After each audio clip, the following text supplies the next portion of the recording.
This is the Danger Close podcast, Beyond the Books with me, Jack Carr.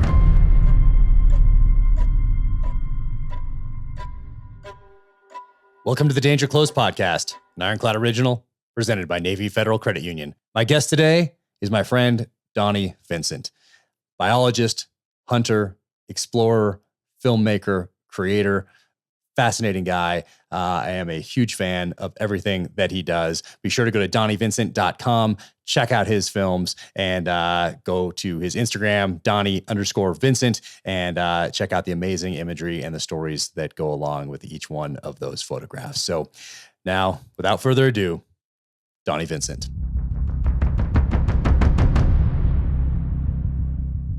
How's it going, man? Oh, it's great to see you. Put some lights. Yeah, it's good to see you. Oh, man. Where are you? In my cabin. Nice. In Wisconsin. That is awesome. Is that too bright? Oh, man, that is beautiful. Look at that place. This is where we run. This is where we have sick manta. No way. Some reason I did not picture it being in a cabin. I pictured it being like, I don't know, more of an office for some reason.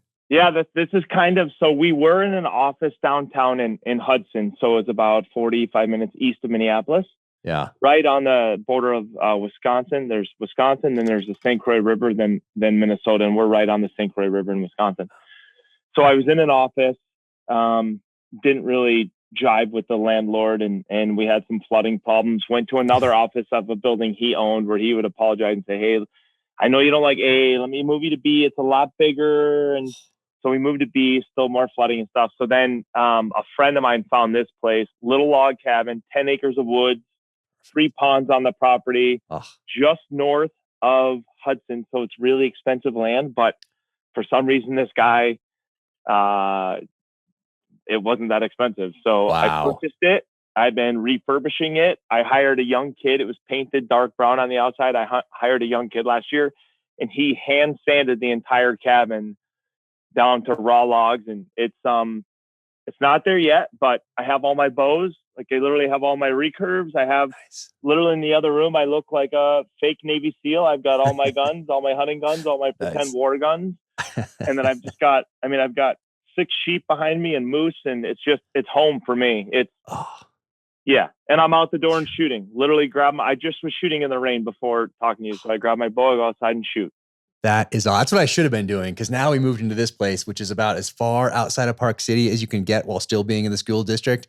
And we have some land. You can't see the neighbors. And so we got some acreage here. So I'm going to put up these different targets, all put up a bow kind of course that I can just kind of walk or just get out there, get some fresh air, get some reps in before I get back inside and get to work. And I also need to I'm going to set up at first, because we're going to build a barn. But before we do that, I'm going to have this outdoor gym, like Rocky IV style, outside, just a pull-up bar, one of the Sornex, what do they call the Sornex one? That's just like a rack that you attach to the side of a wall. I have one. Something. I have one right now in the garage. Yeah. Nice. So I'm going to get that thing and just throw some kettlebells down there. What are those things they call? They don't call them kettlebells. They're just like the ball, that has the center mat. Yeah. I'm going to get a bunch of those and just put them outside, and just until we actually have a real gym, I'll just get out there in the weather and get after it, because it's been busy since I saw you last. I don't know if I've worked out. I don't think so. I think my workouts have, seriously? it's been, I've ski and get out there with the kids and hike and, been out hunting and everything, but I haven't been purposely going outside with the intent of doing a certain number of pull-ups, a certain number of, a certain kind of a workout or anything like that. It's just been doing, and I need to get back into some training, some working out. That's what fell off the table. Did you train? I always was curious about this. When you went into the SEALs, was there any preparation going in? Were you like, I know I have to do this many pull-ups, this many push-ups, this many? Yeah, there was a book out at the time. I think it was called The Commandos, or maybe it was called, anyway, at the back, it had the test, which is not a hard test. It's just a pull-ups, sit-ups, push-ups, a swim, and a run. I think those are the five things. Pretty basic, but when you put them all together with some stress, it can be a little difficult. But that's just just to it's the bare basics, like your foundation in order to get through the first door. But so I knew that there was that, but then growing up, there was a couple of videos out there that showed the obstacle course, and there was some footage from Vietnam and that sort of a thing. And so I was essentially just looking at those, seeing these guys climb cargo nets, seeing them do rope climbs, seeing them get yelled at, doing push-ups and sit-ups. And so I just did those things. It's kind of like CrossFit before CrossFit, going out there, changing my grip on pull-ups, going under the basketball hoop, not the hoop part, but the kind that like attaches, and like I was like 100 pounds at the time. So I'm like, pulling up, doing things I saw Rocky do, that sort of a thing. So that was my prep, but I think I was about as prepped as you could be going in 1996. There was no programs. Obviously you couldn't sign up for a SEAL challenge program online. There was no mentorship or nothing like that. It was just, run as far as you can, as fast as you can, that sort of a thing, and do as many pull-ups as you can, and climb some ropes, and kind of put it all together and mash it up like a CrossFit type functional deal before that was a thing. So, I prepped as much as I could, but I'm certainly, are you still getting up at 4 a.m. and getting after it? Are you still doing that? Having your quiet time? I am. Yep. Still, alarm goes off and early and sometimes and it's funny when I'm spending time with people that are in the same room as me or next door, I'll get up and they'll say, did you set an alarm? And I'll say, well, I got up before my alarm because my body's just, and even when I'm going to sleep in, I'm getting up to go pee at 4 a.m. It seems my body just knows. But yeah, training is the same for me, although I'm trying to ramp it up. I've been doing 2 days in the gym, pushing heavy weights, but I'm also, so this cabin has an open air garage beneath it right now because I gutted it all, but I want to put in, like these glass accordion doors, and I want to put in a full Sorinex gym downstairs. I texted Bert and I said, I need some stuff and I need to buy some stuff. And he said, what's your area? And I said, I don't know. I'll get a tape measure and I'll get back to you. Nice. Yeah. That's awesome. So, but yeah, I'm still, for me, training is, I'm a mental mess, Jack. And I'm a person that I really suffer from lack of self-confidence. I have my whole life. So I need to exercise and I need to immerse myself in being outside. And those two things keep me balanced and not only push weights, but I also need to fat tire bike and I need to rock and I need to, do cold weather things. And I just need to do it. Oh, I've heard you say that before about the confidence, and I've seen you talk about it with your bow, in the past, confidence there. And, if you never mentioned it, I never would have guessed that. No one would have ever guessed that, seeing what you do and how disciplined you are in your approach and how thoughtful you are in your writing and your films and everything. It's just incredible. I appreciate that. Oh, of course. And none of that would point to a lack of self-confidence. It points to being thoughtful, which is something I appreciate about you and all that you do. But I never would have thought that you needed to stay disciplined because of a lack of self-confidence in anything, because you're so inspirational in all that you do for so many people, me included, of course. But I need to take some lessons, because when we first got here, man, we got out of the car in Park City, my wife and I, and we were in the Smith's parking lot to the grocery store, and we're looking around and we're like, oh my, people are in some pretty good shape up here in Park City. I mean, every other person's an Olympic athlete, they're coming here for the lifestyle. This is pre-pandemic, so they weren't fleeing from anything. They were coming here because of that lifestyle. And a lot of people had, hit their number in New York and California and kind of had to take a breath and spend time with family. But as part of that, it was kind of a more holistic approach to life, and being in shape was certainly a part of that. And it was noticeable. When we first got here, I was working out with these guys. Awesome. The guy, Hobie Darling, who was the former CEO of Skull Candy, and these guys, Eric Snyder, these guys were crushing it. Every morning at 5, we would meet up and just do these insane workouts these guys would put together. And it was good for about a year. Then the first book came out, and then I kept going through there. Even on book tour, I was getting after it. And then the second book came out, and it was like, okay, now you're juggling 2 things and you're writing the third and all this. And so in order to build the foundation, is what I tell myself anyway, a few things had to get prioritized over others. And the fitness dropped down a couple notches, essentially off the board. But it is, I was chasing after our little guy yesterday on a motorcycle. He's got this little 125, and he was like zipping down down the road by the house, and I was just sprinting after him because I'm just not quite so sure that he can handle himself on it yet. 'Cause it's a bigger bike. And he came to a stop, and then I came to a stop next to him, and I was like, yeah, I got to get back after it. Like, this is the whole point of working out, is to be in shape for life. And I'm having a little, I'm feeling it, chasing after our little guy. But you're up at 4 and you're getting at it, but it's not just the workouts. It's also a little like mental quiet time. You get to read, you get to do a few other things in there, not just throw the weights around and shoot the bow, but you get to kind of take a breath before the rest of the world wakes up. Is that right? Yep, that's right. I like the quiet time. And I had a guy, that little short video that I put together called Who We Are, amazing. Why We Hunt. Oh yeah. Appreciate that. But I had this guy a few years ago, he wrote me, and I haven't heard from him in about a year, and I hope it's not for the reason I'm about to tell you, but this guy wrote me, he'd write me about every week. And he was, this gentleman was suicidal. And he just said, hey, I contemplate every day taking my life.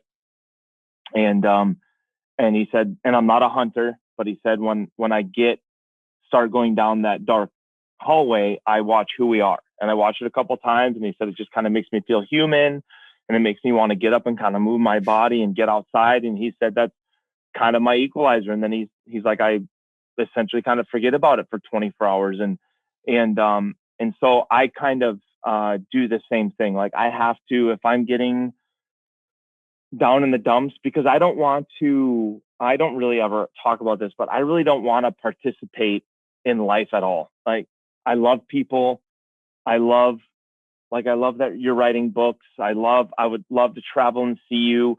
I love doing different things, but I don't want to participate in social media. I haven't, like you said, some people hit their number and move to Salt Lake City. Like, I want to hit my number, which I don't even know what it is. But I want to hit my number, and I want to cancel my Instagram account. I want to cancel my Facebook account. I want to remove myself from life, and I just want to fish and bow hunt and hike and mountain bike and explore. That's all I want to do. I don't need literally anything else. I don't need another fancy meal. I don't need another Broadway show. I know that's closed-minded, but I don't really need that stuff. So when I start kind of going down the road of everything catching up to me, I need to get outside and go for a walk. And I'm so easily entertained. I'm hoping you've read Aldo Leopold. Oh yeah. You read? Yeah. Sand County Almanac. Yeah. So his Sand County Almanac, I can't speak like he can. I'm not as in tune with nature as he was, but yesterday I was walking in the pouring rain on a piece of woods, just east of here. And I bumped a woodcock, a little woodland migratory bird. Yeah. And, that made my whole day. Like, awesome. Seeing that woodcock, and he jumped up and he buzzed out, and they have a really long bill.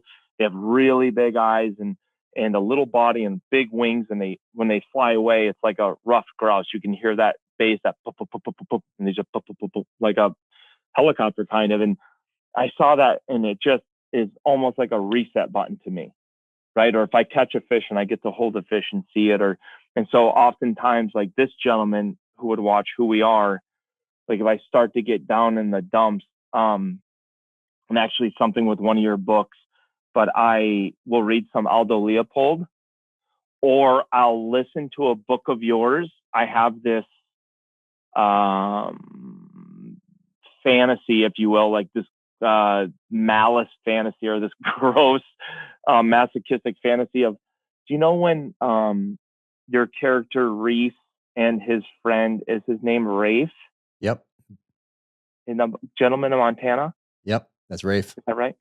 Yeah, and those people that come, the assassins that come to kill everyone when they're in Montana. Yeah, I sometimes, devil's hand, if I can't sleep, if I can't sleep at night, I will pretend that a bunch of assassins are coming to the cabin to kill me, and I'll start planning my program of where I'm going to go, what guns I'm going to grab, what am I going to do, and then I'll fall asleep. Like, it'll kind of lull me into that. And so, yeah. Do you know what I'm talking about? Well, maybe it's about being prepped for life or something like that. Maybe there's something in there where you're thinking about being prepped for anything, because the hunting and the protection of defense of life are so connected. And, you talk about it in Who We Are, you talk about that connection to the past and hunting being in our DNA. And only recently have we had the luxury, quote unquote, of not having to put food on the table for ourselves, going to the grocery store and just throwing into the cart without thought. And I think about that, and I thought about that as I was writing Savage Son. I was thinking about Who We Are, and then I was thinking about how closely intertwined that is with protecting the gift of life, and then protecting those who you are responsible for: kids, spouse, tribe, community, country, whatever it might be. And once again, that same sliver of human existence where we've been able to go to the grocery store, that's about the same time we've been able to call 911, or we've been able to trust our military to go do whatever they're doing out there to keep us safe and allow us to have these luxuries that aren't connected to the land, the animals that inhabit it, or the weapons that we need to defend our lives and those of our loved ones. So those things are so connected together. So maybe there's that connection there. You're putting food on the table. You're so, when you think about this stuff all the time, it's only natural that protection side of it and that defense of life, because they're so intertwined. There's no disconnect. For sure. And the same things like I talk about in Savage Son, the same tools that we used to use as humans. I mean, when I say we, to put food on the table, well, you pick up that same implement to go defend the tribe, defend the family. Those were the same things. So maybe that's a part of it. You think about those things, and then you're like, okay, I'm prepared. I can put food on the table here. All right, here we go. Now I can get some sleep.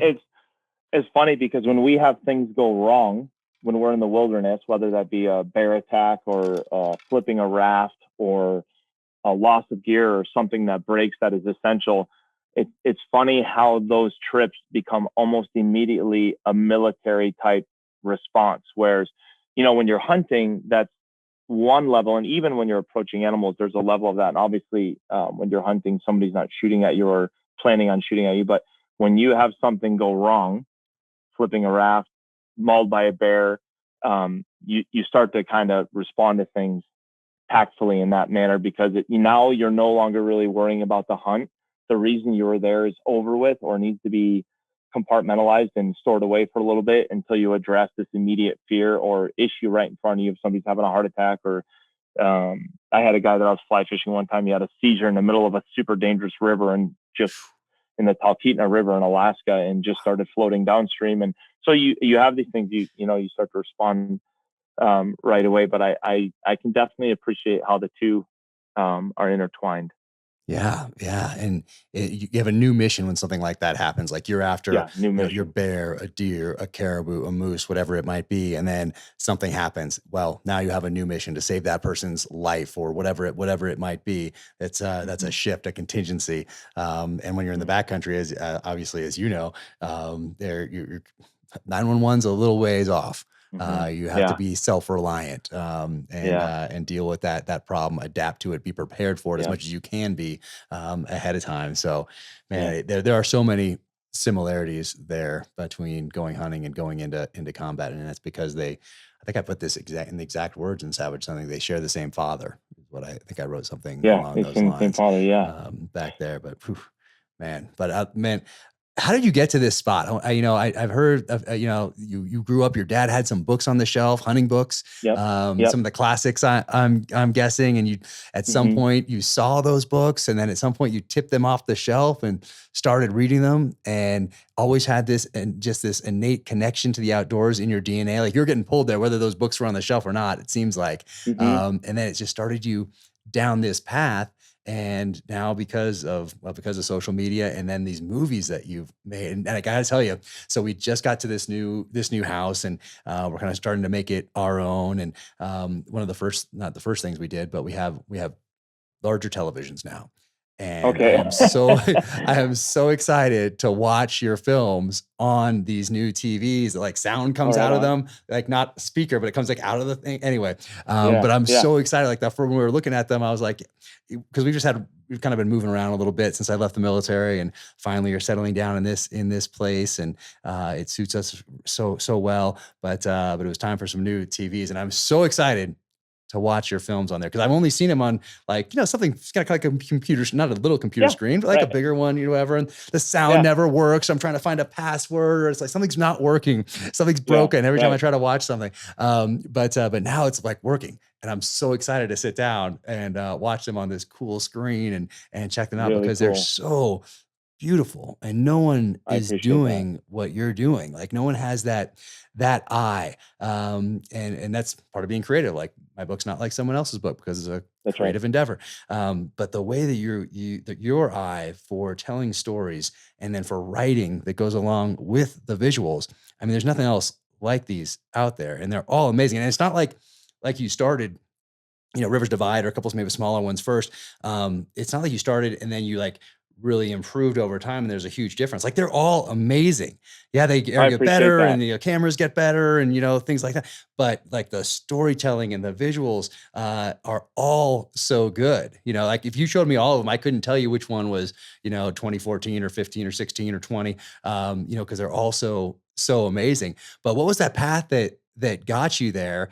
And when did you start thinking about, oh, I'm going to tell these stories. I'm not just going to live these adventures. I'm going to actually tell them and do it my way, which also happens to just be, incredibly and so enthralling. Like how was that path? So it's basically exactly what you kind of alluded to. But my dad, he hunted a little tiny bit, but he was not a hunter. But I just thought, even though my friends really didn't have this, but I thought a house had a gun case in it. That when I was growing up, I remember thinking back, there was nothing strange about my dad. He had a oak gun case. I have it now.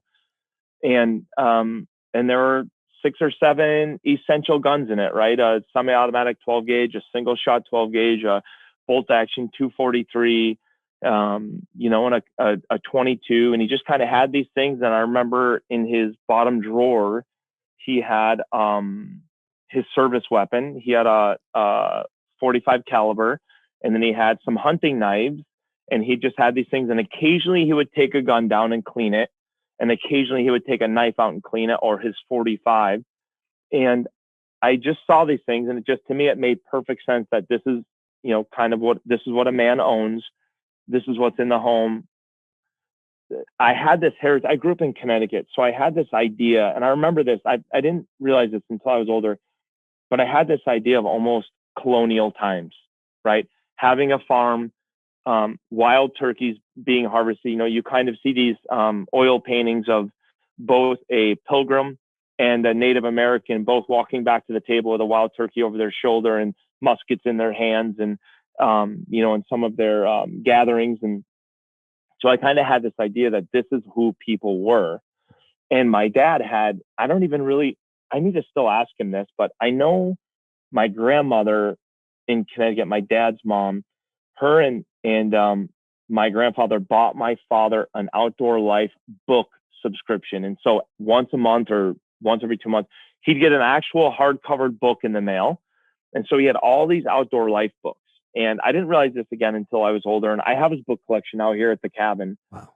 But all these books had outdoor life on it, and the same logo as the magazine today. So all of these things. So I started really paging through them, but I would just go into these books for their photos. And some of them are on hunting.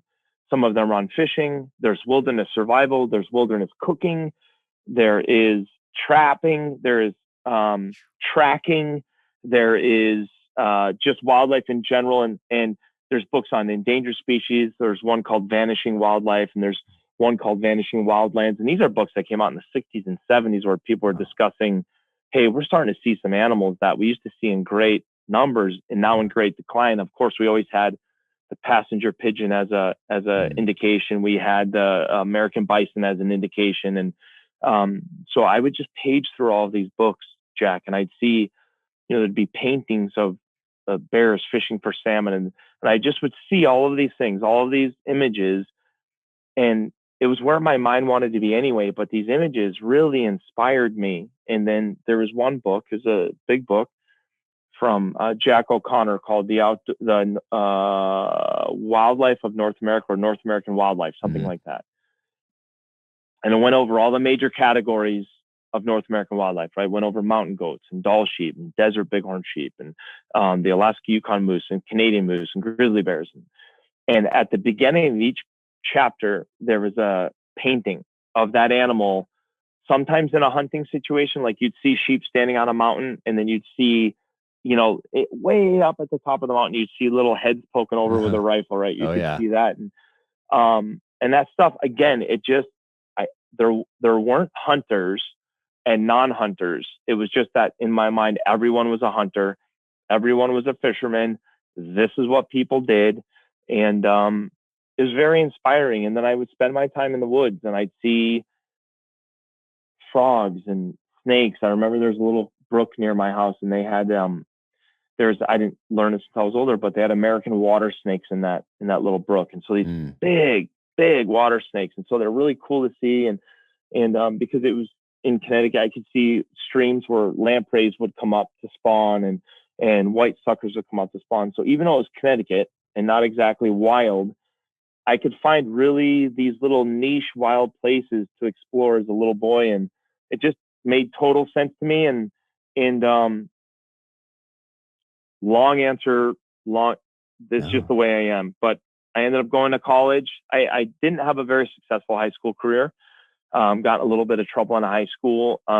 Just not trouble in the sense of trouble, but I had some issues with bullying other people. And I kind of wanted to stick up for the other people and realize that no matter what the reason, you can't take matters into your own hands, that at some level you're going to get in trouble anyway. And so unsuccessful in high school, went to college, took a bunch of college courses, applied at the University of Minnesota to go to their College of Natural Resources. The lady in admission very kindly laughed at me and said, like, we're a top rated school for this. There's no way in hell we're letting you in. And then she kind of gave me a list of requirements. She said, if you go do this and come back to me, I'll let you in. And so I went and did that, came back. And so I was always trying to surround myself with wildlife, to do work, to do research or whatever. And then I don't even really know how it came about or what the catalyst was, but I was asked to do some modeling for different gun companies. And then I did a magazine shoot with John Hafner he's a photographer he might even be out of Utah now or out of Montana. Is that who we met at the hockey? Was it the hockey game at SHOT Show? Where did we go at SHOT Show that time? It was a hockey game at it was in Vegas. A hockey game in Vegas, and there was a photographer there with us. Yeah, that was Lee Chose. Okay, that was Lee Chose that you met, white-haired guy. Yeah. Really cool dude. Yeah, so he's the first one to ask me to model. He approached me in an airport and he said, "Hey, I'm doing this whole piece on Franke, this Benelli-owned company. Would you come and model for me?" And I said, "Get the hell out of here." And he's like, "No, I'm serious." And he said, "What's your day rate?" And I said, "I don't have one. I've never modeled in my life." And so I just started kind of doing these things. And I gotta stop you right there, though. Did you was he aware of who you were, or is it like the story of the model in the mall that you hear about in the 80s? Nope. And they're like, "Hey." I was already filming, and that was the first project I ever filmed for hunting, essentially. William Altman, who's our director of photography still, he and I had went to Tok, Alaska, because I drew a Dall sheep tag, and I used a bow to go up there, and I had just arrowed a really big Dall sheep. In fact, it's right there. Wow. Amazing. And Lee heard through the grapevine that I arrowed this guy. Jeez. Beautiful. And so Lee had heard through the grapevine that I was up there through a mutual friend of ours who's a photographer. And he said, he messaged him and said, "Are you in Alaska?" He said, "Yeah, I'm up here shooting photos and fly fishing." He said, "Yeah, Donnie's up there right now. He just killed a big sheep." And then Lee said, "I think I'm sitting right next to him, getting ready to fly back to Minneapolis." So came over. I actually introduced myself to him, but he knew who I was. And then he just said, "Hey, would you ever model?" So it's kind of a series of, and then I worked for Sitka.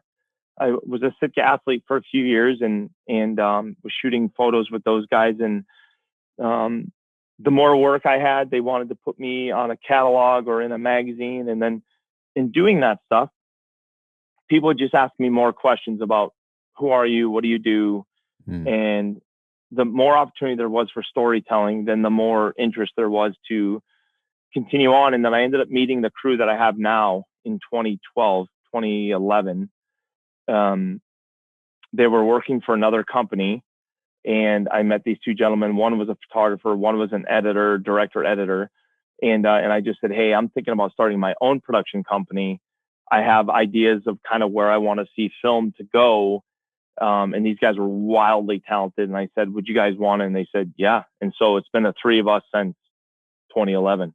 That's amazing. And you do stuff that is not hunting related as well with that company too. Did you some things to pay the bills that, yeah.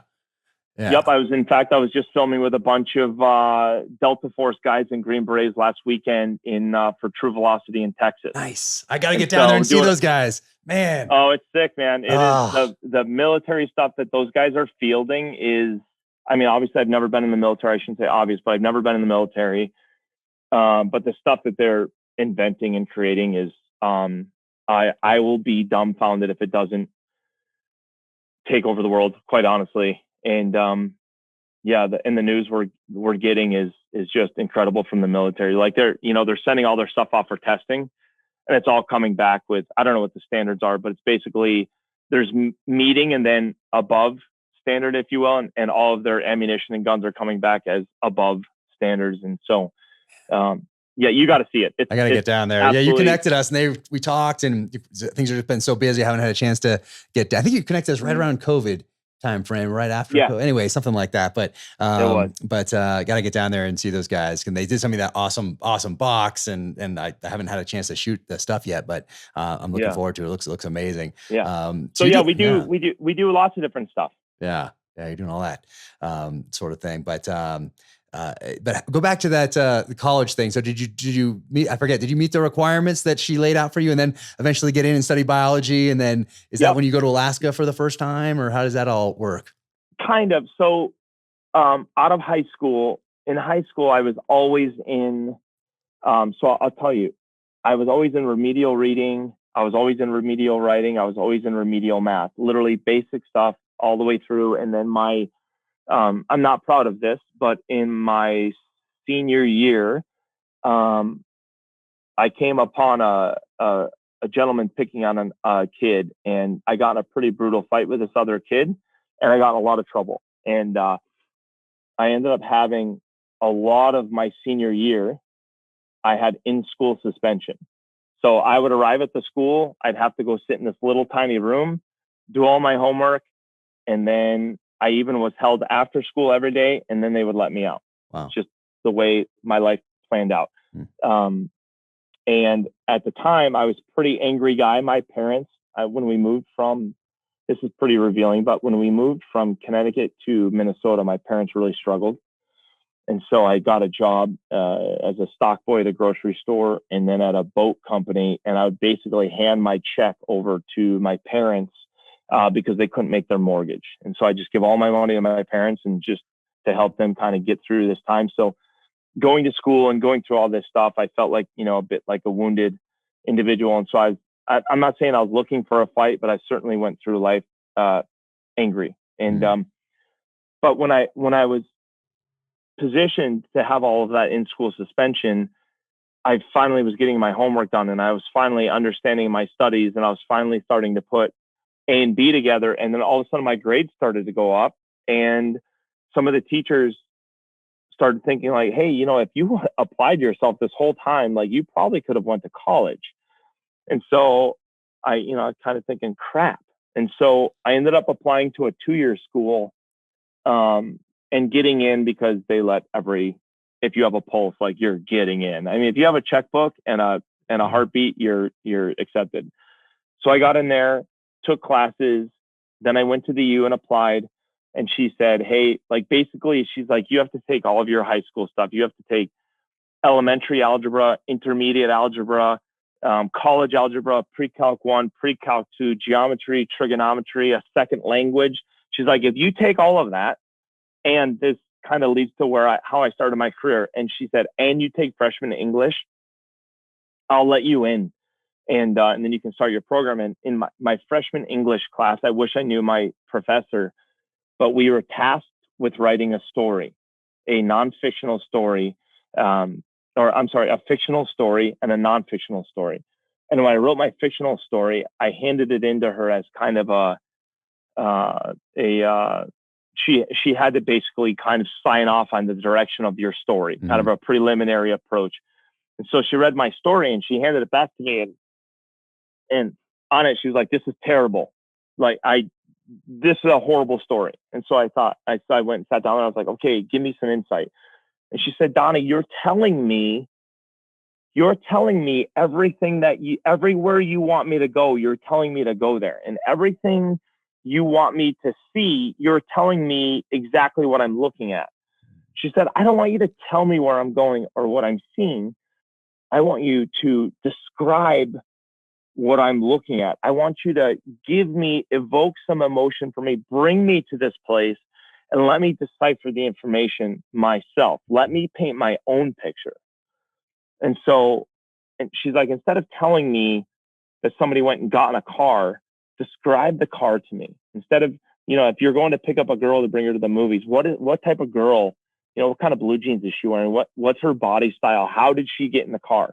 Did she sit down with kind of a thump, or did she get in gracefully?" And so I started to realize that instead of writing wasn't about a linear mathematical equation, writing was about painting a picture and evoking emotion, whether that be comedy or fear or things that you had experienced yourself or that you could draw from others' experiences, and kind of paint this picture to bring your reader to confuse them that they've left the real world and they're now in your story.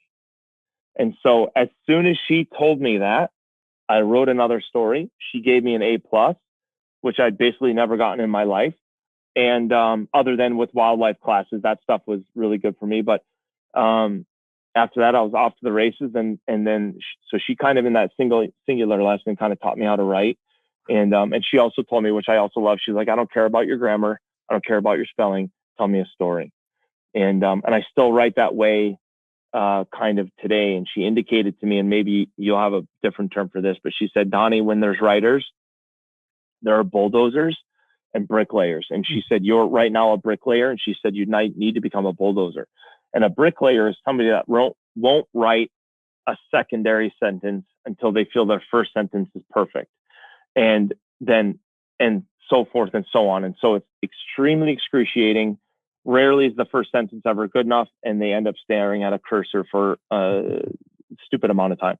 She said a bulldozer will literally just throw shit at a page, and sometimes it comes easy, sometimes it comes hard, but even when it comes hard, they'll write crap until the crap starts to polish itself up into what it is, and you can get a lot of material fast, and then you can start to shape that material because your mind is far more developed and intrinsic and creative and complicated than we give it due process, right? Yeah. So things are coming out of there that you might not even realize that when you sit there and go, "Okay, let me think about this." As soon as you say, "Let me think about this," you basically just close the door. Yeah. But if you're washing dishes or pushing weights or chasing after your kid on a 125, ideas come into your head because your subconscious is allowed to float and hunt.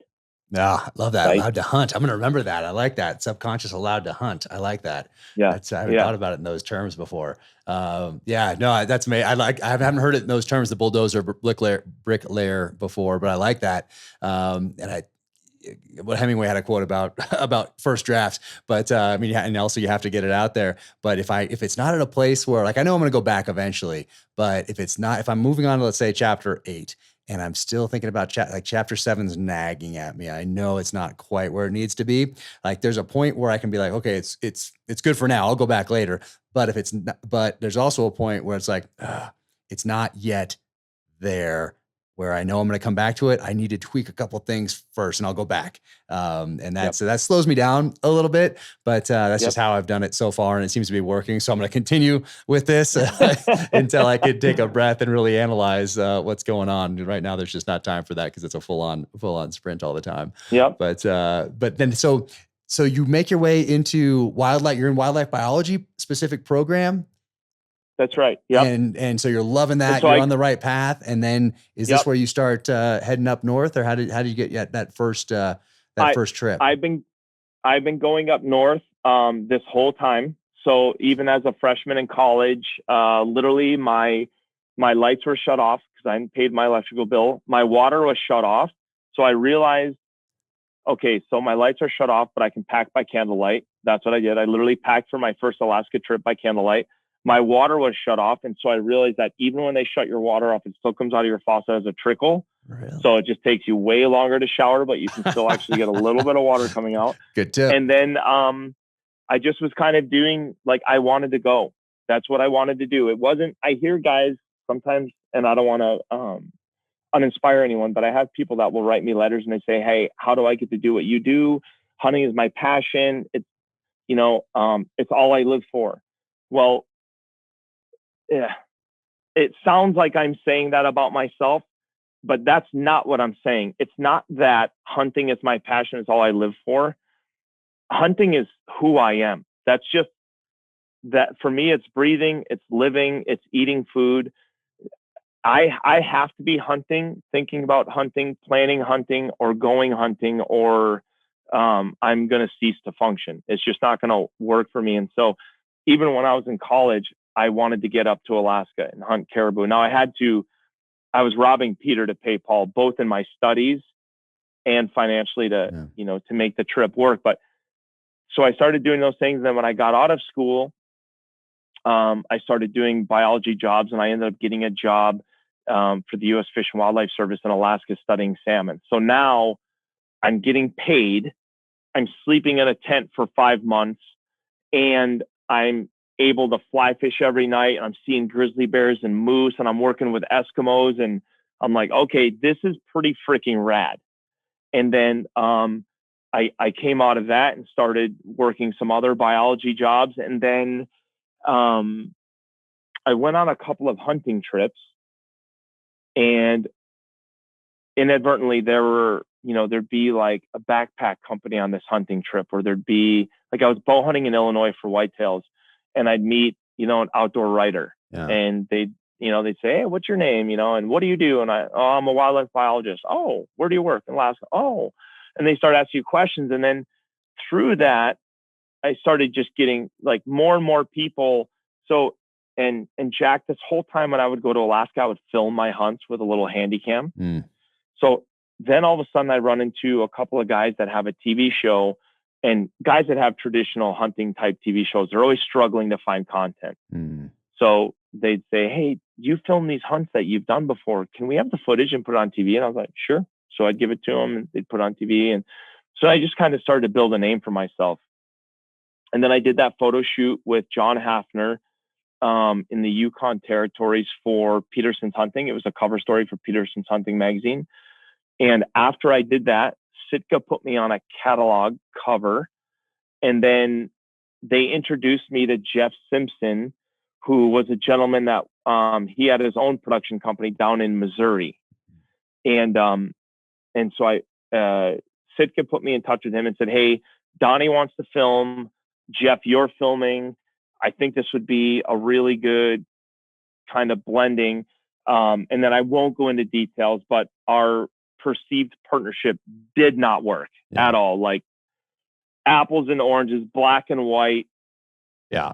No, absolutely different morals, different ethics, different philosophies. Like, nope. Right. And so the two gentlemen that work with me now, William Altman and Kyle Nicolite, they both worked for him. And then we had done almost a year of projects, and it was March.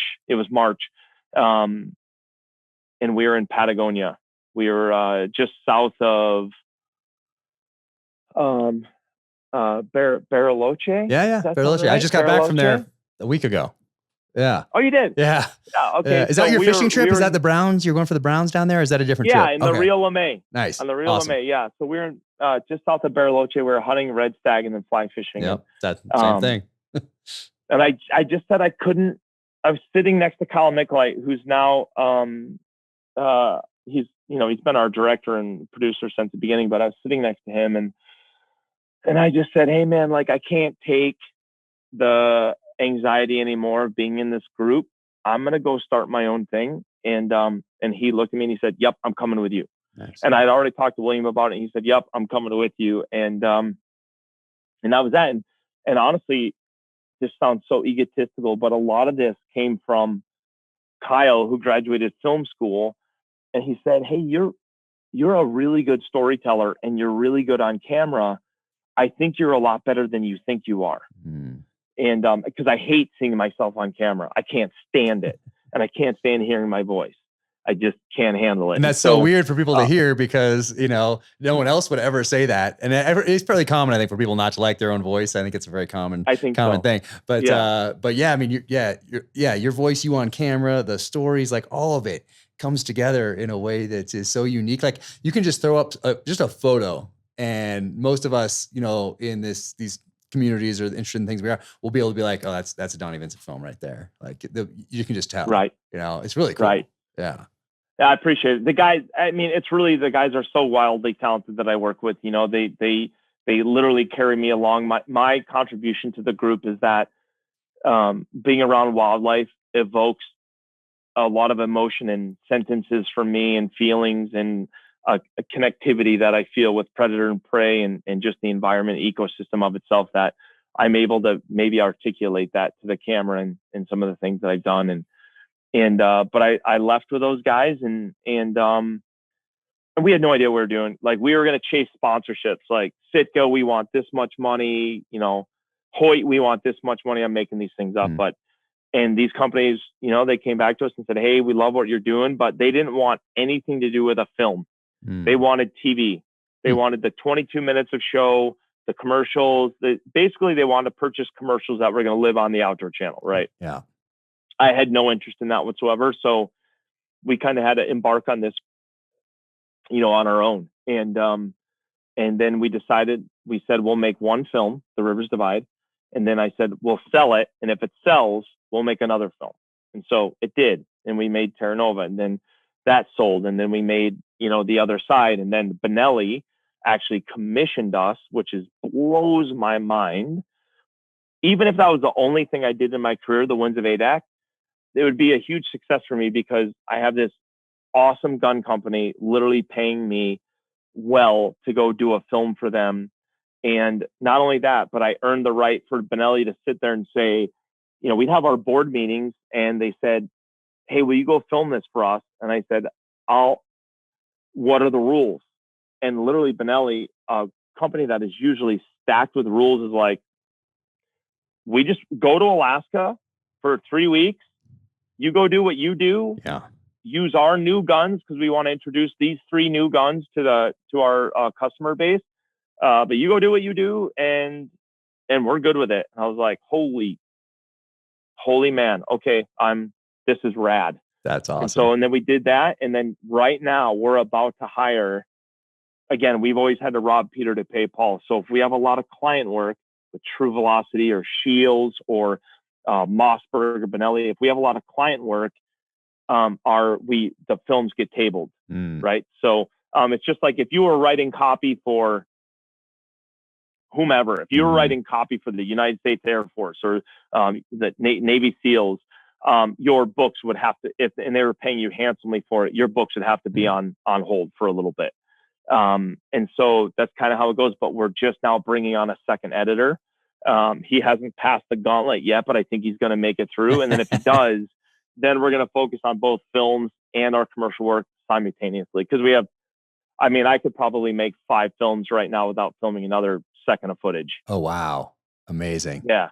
Oh. At least 5, probably. That's incredible. And how did ADAC come about then? Did they say, we want you to go somewhere, and you're like, I've always wanted to go here? Or did they say, hey, we want you to go to this place, and you're like, man, I've always wanted to go there? How did that work? So that's a great question. Both of those. It was Lee Chose, the photographer that you met, the gentleman with the white hair at the hockey game. He was the one that selected us. This is really his doing. It's not that I earned the position of being there. He does a tremendous amount of work for Benelli and the Beretta group. So they came to him and said, we want to launch these 3 guns. What do you think? And he said, you guys need to hire Donnie Vincent and Sick Manta. They're the only ones that are going to do this justice. And so it was a bolt action platform, their first ever in the Lupo, chambered in 30-06. And then they wanted to introduce a new weatherproof coating called the Best coating on their Super Black Eagle 3, 12 gauge. And then they wanted to introduce a 20 gauge in their over-under platform. I think it's called the AU, something like that. But anyway, so I needed to go to a place that had upland birds, waterfowl, and big game. And so Lee said, would you consider going to Adak? And I said, yes, I've always wanted to go there because Jim Shockey had filmed there, and I'd seen just some fantastic imagery from there. And so that we selected that as the place to go. And it was, I mean, Jack, it was easily the most dangerous thing I've ever done. And I've done nothing like you, but I've done some really dangerous things. But the ocean there was so scary to be in at times, between the currents, the wind, and just the tides and the waves, like walls of water that had no organization whatsoever. Waves coming in every single direction. Literally, your boat, like the perfect storm. Like, our boat is skidding down this wave, and then all of a sudden the next wave literally comes over the top of our boat, and I'm outside holding onto the pipe. Water is literally pouring down my raincoat, down my pants, filling my boots, but I'm holding onto this pipe, and our boat is just lifting. Woof. And the captain, who's amazing, he's like, hey, Donnie, we very likely might roll. Wow. Total 360. So you need to, like, if you let go, you're dead. I can't even turn the boat around to get you. All I can do is radio the Coast Guard and say, man overboard. I literally cannot get you. Wow. So he's like, I really want you to come inside, but I didn't want to be inside. I didn't want to be in the cabin. I wanted to have the fresh air. And it's funny because I get seasick at times, and I figured out the cure to seasick, and it's the absolute fear. Because when you are, I was scared shitless. I wasn't scared shitless. I was hyper aware. Yeah. That really bad things could happen. So I was like, and then Kyle Nicolite, the director, he was right next to me. He was just holding on a couple of times, like, we're listing so bad. I'm grabbing him, pulling him in the boat. He's doing the same to me. And Adak's just a wild place, man. It is wild. And the wildlife there, like the whales and the eagles and the salmon and the caribou, and then the military base, right? Yeah. You get to see this military installation. You're walking through, like, there's still keys and locks. Wow. There's still, the candy list is still in the movie theater. You still get to see, Snickers, 65 cents, and Three Musketeers, and lists of films that they were playing. And you get to see all the military stuff. And it's just bonkers. Crazy. That's insane. It's crazy. Yeah. It's crazy. Yeah. You've had some adventures. I mean, and that was at the outset when you're a kid, tipping those books off the shelf for the first time, the outdoor life. I mean, adventure was like the driving force behind a lot of what you're doing and what you've done. It had to be. Yeah. So cool. Yeah. Super Black Eagle 3. I mean, I don't have one yet, but I'll get the 12 gauge and the 20. Like the 20 loads out now. I was talking to somebody about them down in Argentina, actually describing like the new 20 loads that are out there and just how different they are than stuff that was 10 years ago, 20 years ago, 30 years ago. Yeah. Devastating. Yeah. Wild. So I'm going to get both of those for sure. But, the Argentina trip was great. And my whole family was supposed to go, and just these things started happening. Our middle child had to get casted because he had to have an operation on his legs, and then was getting out of the cast the day before. And my wife didn't know if he'd be able to walk. And so she was out, and my daughter's in high school, and she was like, Dad, do you want me to go to college? I'm like, yeah, I guess. And she's like, well, I got to work, and I got to go to do this. I'm like, okay. And then a little guy, I was like, okay, buddy, it's you and me. And I grabbed the passport out, and I opened it, and I was like, 3 months left. I'm like, I seem to remember that some countries you need like 6 months on there, or a certain number of pages. Yeah. And so I looked up, and it was 6 months. I'm like, golly. And this trip had already been put off for the last couple of years because of COVID. So I went down there solo. Well, not solo. I had friends that were down there as well. Yeah. And how was it? What did you do? Beautiful. Red stag and fishing. fly fishing. Yeah. Browns and rainbows. And then, the red stag, all the free range Patagonia. It was just beautiful, incredible lodge. Did you hear them roaring? Yep. Were they roaring for you? That was this time frame was, they saved it the last 3 years, and then COVID hit. And then even the next year, I think Argentina was too strict. I don't even know if they were letting anybody come in and out that were citizens for the next year. Something happened.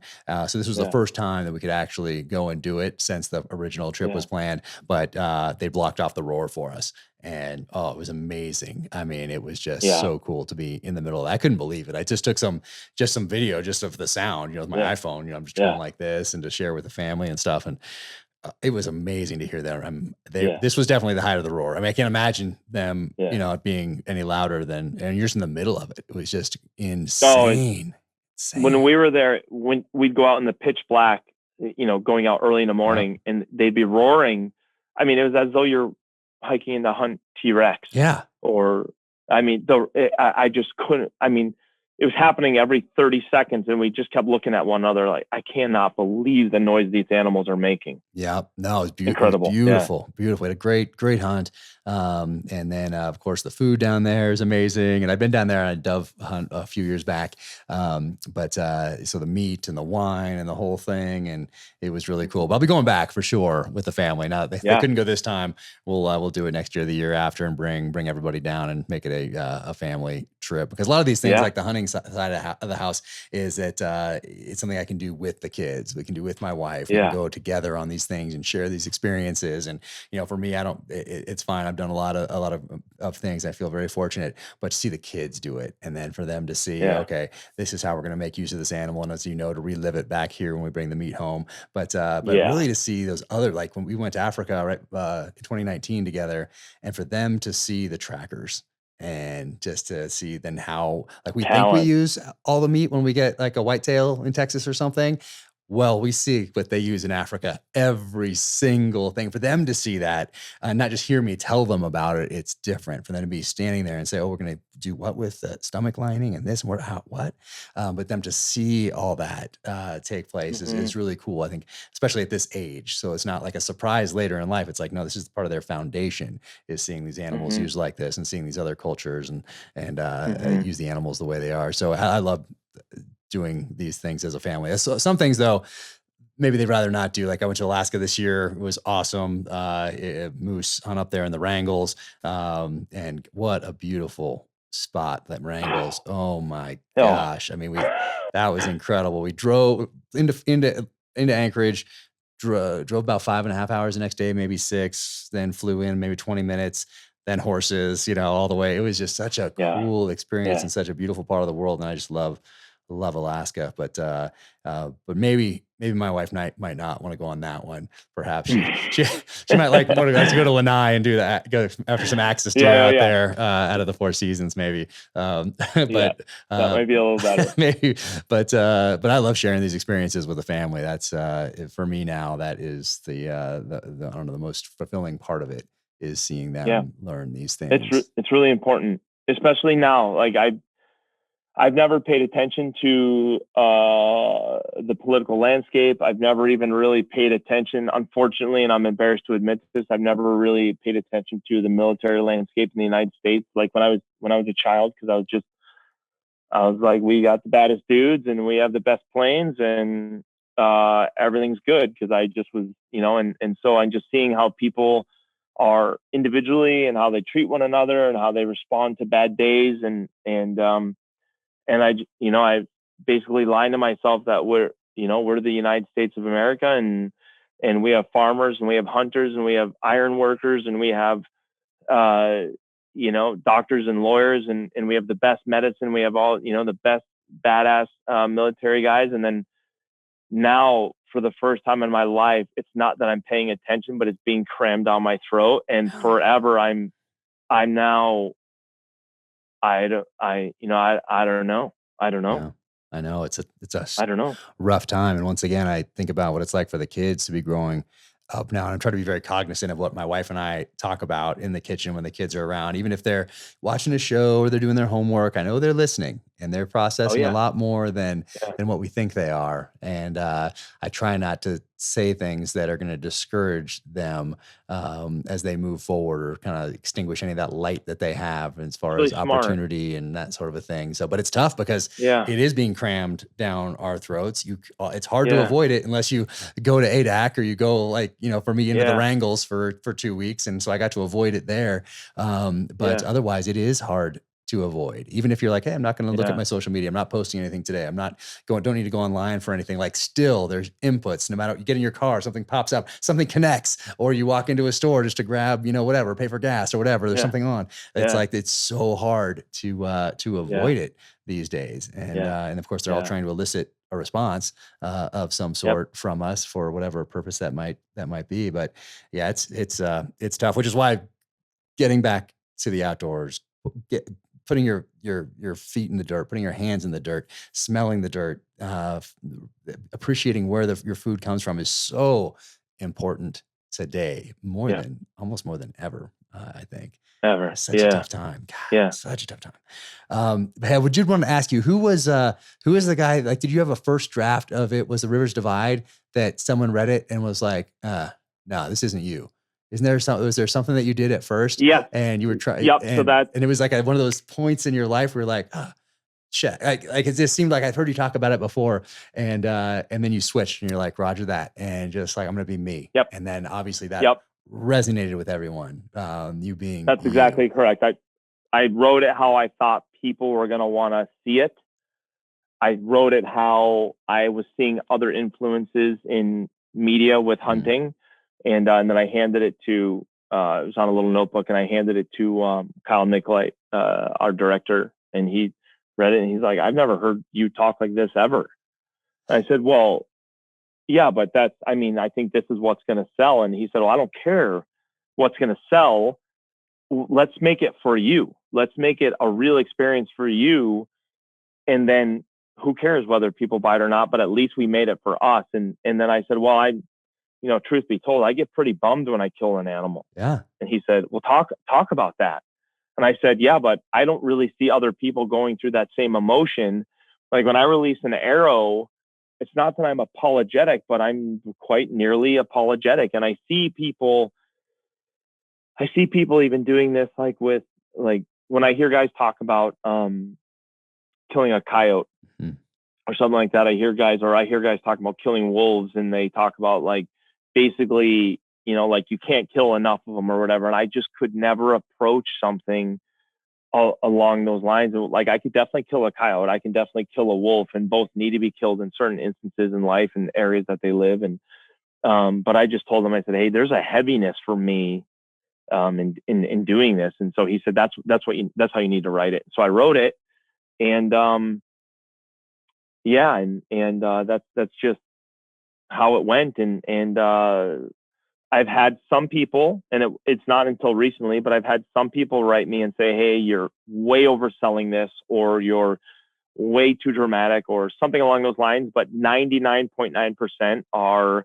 whether you are a good old country boy, simple guy, or a Navy SEAL, like, people have said, yes, I can appreciate how you've entered into hunting and the responses that you get when you've been successful and also not been successful. Like, I went home, many, many times. And that's one of the things I've had lots of outfitters and guides and buddies of mine that I hunt with, where they say, hey, you're in pretty good mood for, we didn't get a moose or we didn't get a Dall sheep. Like, you're in a pretty good mood. And well, I didn't come here just to kill an animal.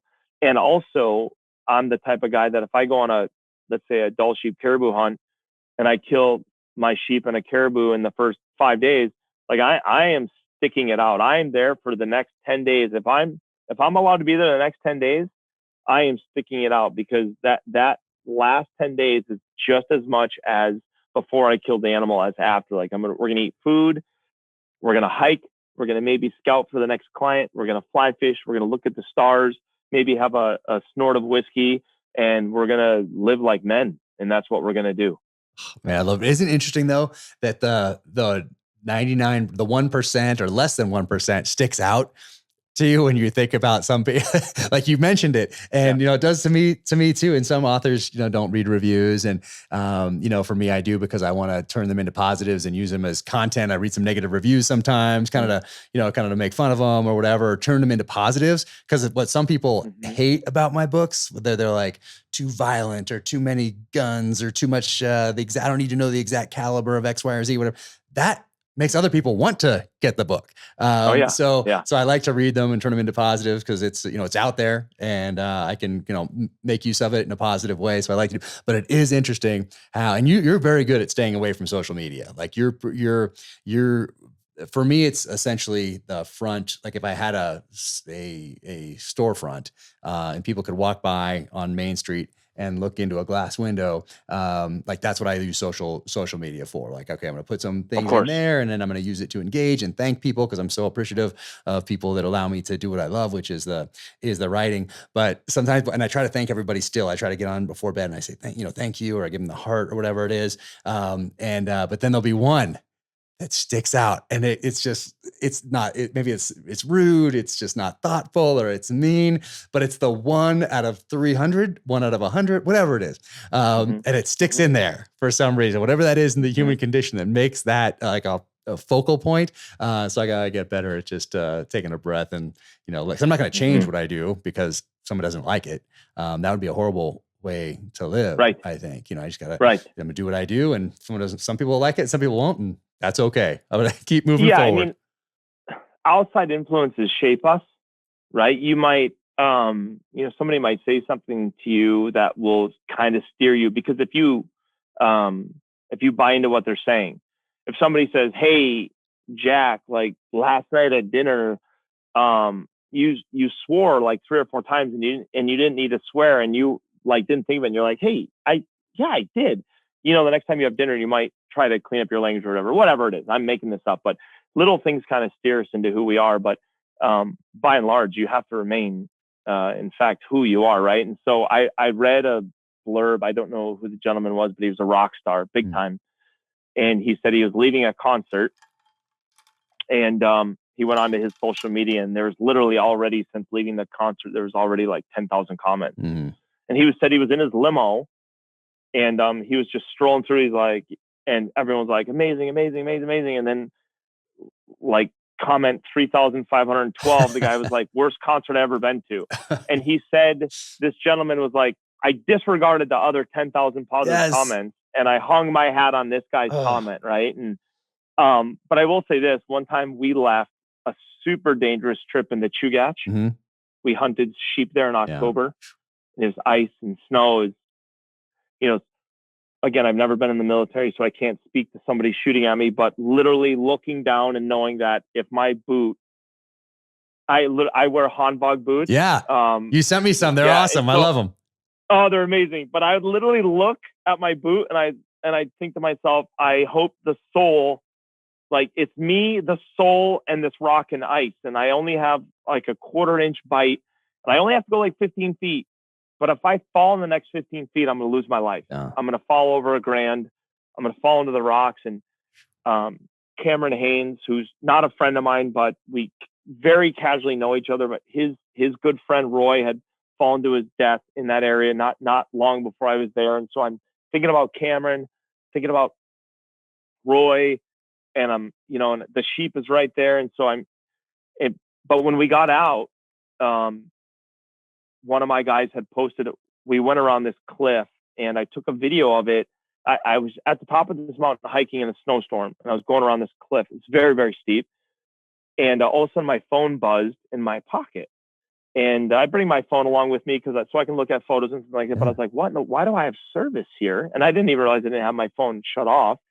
So I picked my phone out, and I had basically like full service. So I took a video of the cliff, or I took a video of the hill, and I sent it to Kyle at home, and then he posted it on Instagram. Well, I didn't, of course, like I shut my phone off right then, and I didn't know that he had even received it or posted it until 14 days later. But one of the comments on there was, Donnie, I really like your work, but I can't believe all these people buy into your bullshit. You're very good at creating a story, but all of this stuff is complete nonsense. Like, you fake everything. You fake it very well, but you fake everything. And it didn't bother me at all. Like I was like, whatever.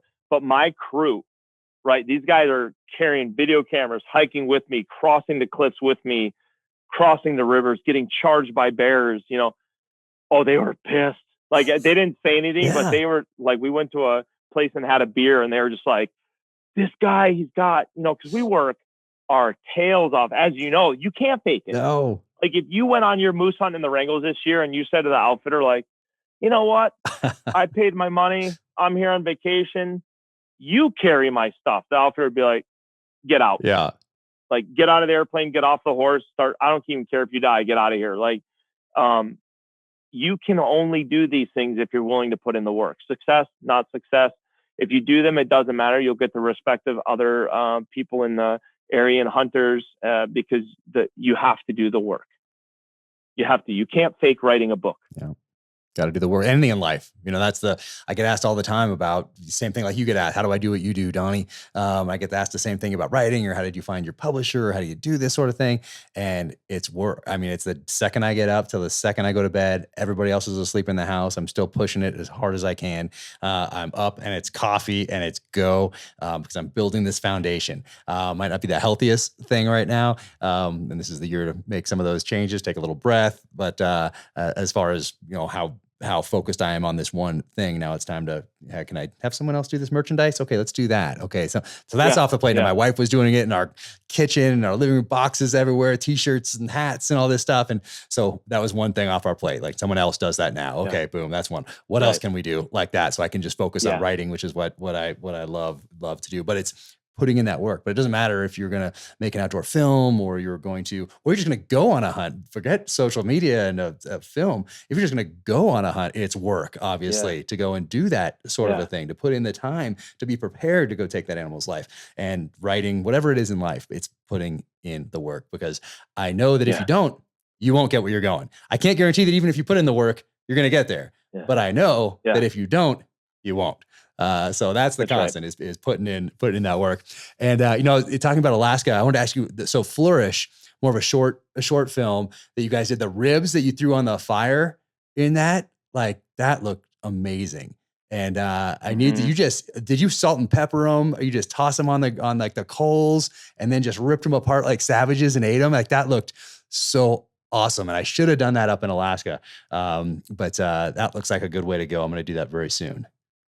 It's a really good way because where we were, well, and Michael Easter was with us. Yeah. That's it. Yeah, I had him on the podcast. We were talking about you. I read the book because I didn't put two and two together until I read the book, and then I opened that first page, and there you are. And I'm like, what? No way. And then I remember you telling me about was it Men's Journal or whatever, and then I connected. Men's Health. Magazine, and then I put it together. I was like, oh, this is the thing that Donnie told me about that time, and then I kind of put it all together. But I hadn't until I opened the book and read it, and there you are, like page 1, and you're a central part of this guy's story that is taking it, you know, that's taken off. But very cool. And so that was that trip. Okay, now I'm connecting more of the dots. So he's the one in Flourish eating them with me. Okay, got it. And so, you know, I didn't make him. I sometimes have wrongly said I made Michael kill a caribou, but I told him, hey, if you're going to come along and write about this, I really do believe you should learn how to shoot a rifle. And he did. He went to a sniper in Las Vegas, and some guy walked him through the mechanics of rifle shooting. And then I said, you need to come out and I really think your book would be times 10 if you take an animal's life, good, bad, or indifferent. So he did. He's very uncomfortable with it. He was very angry the day he killed the caribou. He was angry at me. He was angry at himself. He didn't shoot the best, but he killed the caribou really quick, but he hit it. You know how shooting is, obviously. He hit it back a little bit, then he hit it forward a little bit, and the worse things got, the worse he settled in, but he smashed it, and it happened in seconds. And when we walked up to the bowl, you know, I said, why don't you just take some time and we'll go back and get our gear. And like when I came back, I think he was tearing up. He was, like I said, his answers were short and boisterous. Like he was mad. He was, and I was like, hey, how you doing? He's like, fine. You know, he'd say things like that, sharp. And so I said, okay. So I said, hey, I'll start breaking the animal down. You know, we took our photos and stuff, and he got to spend time with the caribou's face and the eyes closed and the mane. And, he saw the bullet holes in the blood. And so I said, let me start breaking it down for you. So I started breaking it down. And then when I had it broken down, I had the whole cape was laying out, and then all the meat was laying out on the hide of the animal. And he was standing there and he goes, hey, it looks like meat. I said, yeah, it is meat. And he's like, yeah, but I mean, it looks like grocery store meat. Like, it looks like meat. I said, yeah, that's, the face isn't there right now. And so, so when in that area of Alaska, you have to cut the whole rib cage out and take the whole rib cage out. And so you obviously don't necessarily want to fly that out and then fly it back. And, and rib meat's not going to probably stay very good because it's so thin. So we took it back to camp, and then I slabbed the back fat off of the caribou above its haunches. The Eskimos taught me how to do this. Slab that off, put it in a frying pan in our teepee, and we rendered the back fat down into oil. Yeah. Okay. So then I just took the oil and slathered it all over the rib cage like you would olive oil or avocado oil or butter if you had it. Slathered it all over, laid it on willows, and then dumped salt and pepper all over it, like almost crusted it because it was our second to last day. So we could be gross about our usage of things. And then we built a willow fire and we just cooked them over. And so, we're all a little bit hungry, or a lot. And so then we just we had we were sleeping on these things, Jack. We had our caribou carcasses in the teepee with us, literally sleeping on hindquarters. And then we just took the ribs out and he's like, this is like, you hear him and flourish. He's like, I think he says, that's amazing or whatever. And, so he just totally, and now he's hunting. Yeah. And, but it took a little bit. Hey, cause we killed 3 caribou after he killed his. And I asked him after each one, I said, hey man, how was that? And he's like, that was uncomfortable to watch.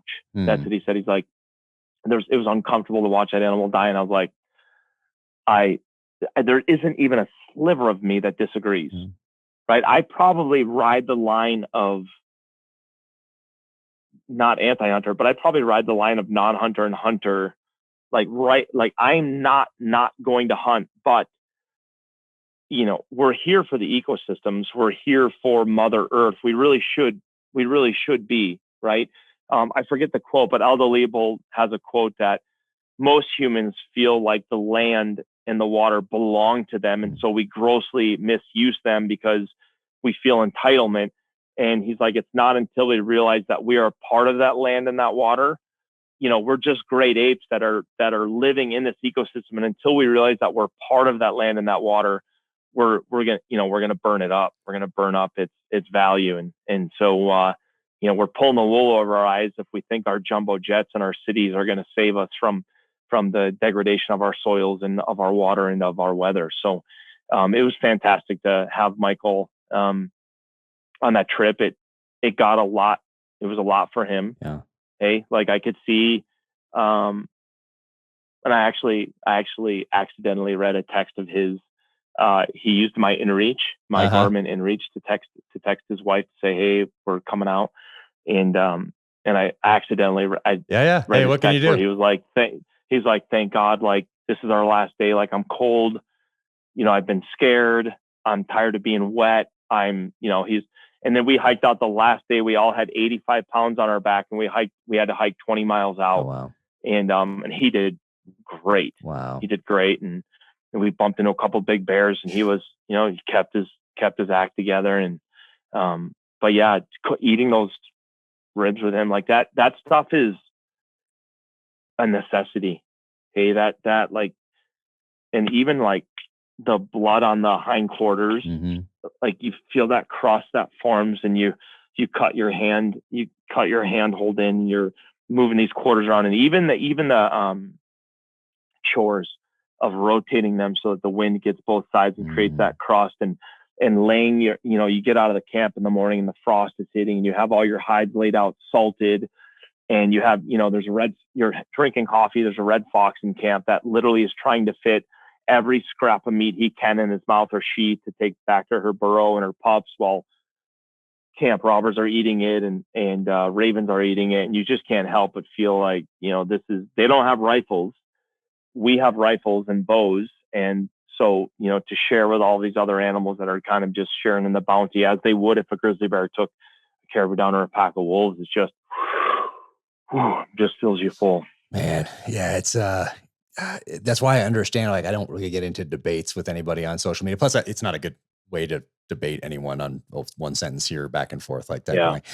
So I don't do it. But also just in general in life, because I understand where quote unquote anti-hunters are coming from, because it's coming from a good place. I think most of the time they're so disconnected from the land and those animals, that it doesn't register that we're connected to them, and that they're here because of that land and those animals. And then they, get into their, Lexus or Tesla in their leather seat and, get a burger or whatever else. And it just doesn't register. And it's not their fault. It's just because of these comforts that we have that they're so disconnected.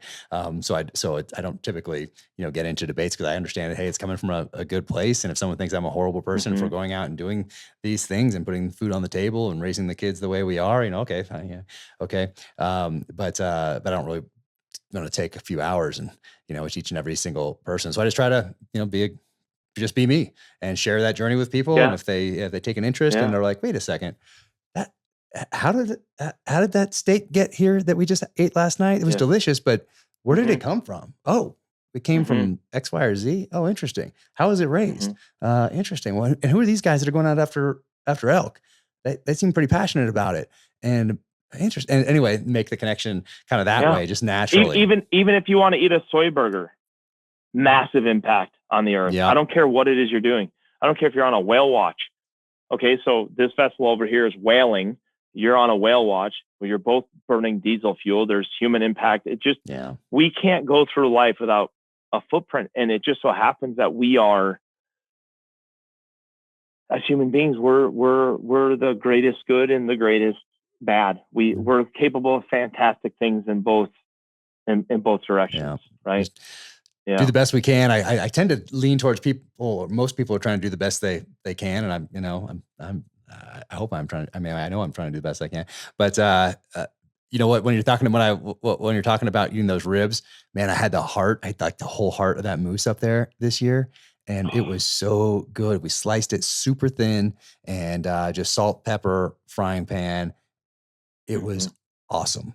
Super rich. So I had it over a couple of days. Incredible. Yeah. Incredible. And huge. For some reason, I don't remember it from my first moose hunt. For whatever, it didn't register as much, but the size, maybe this whole thing was bigger maybe, but that heart was so big and it was so huge. Good. Yeah. We ate that whole thing, just sliced it super thin. And once it salt, pepper, just like a little butter. We do it with, we do like a balsamic reduction of the heart. Like when we shoot whitetails, like not in Alaska, but when we shoot whitetails, we'll slice a bunch of them up with white onions. And we'll do a balsamic reduction into where it just kind of caramelizes the vinegar in and around the heart with salt and pepper. And nice. Oh man. But yeah. So good. So good. I can't wait to get back. I just love Alaska. I want to get back to Kodiak. We trained there in the military. Been there a couple of times, but I want to put some time on the ground there, take the kids there. Gosh, just love getting up to Alaska and Canada. How was training there?